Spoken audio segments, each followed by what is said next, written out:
Big boss मराठीच्या घरामध्ये दररोज नवनवीन गोष्टी घडतच असतात.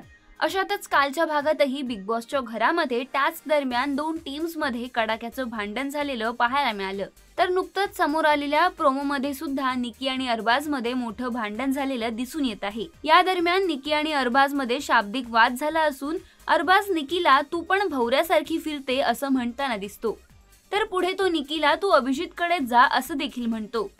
तर यापूर्वी सुद्धा अरबाज आणि निकी मध्ये अभिजित वरूनच भांडण झालेलं पाहायला मिळालं होतं. त्यामुळे आता निकी आणि अरबाज मध्ये दुरावा येणार का आणि टीम ए मध्ये फूट पडणार का हे पाहणं महत्त्वाचं ठरेल.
मराठी चित्रपटसृष्टीमधील latest update, original web series, shows, गाणी आणि एंटरटेनमेंटसाठी आमच्या चॅनलला सबस्क्राईब करा आणि बेल आयकॉन दाबायला विसरू नका.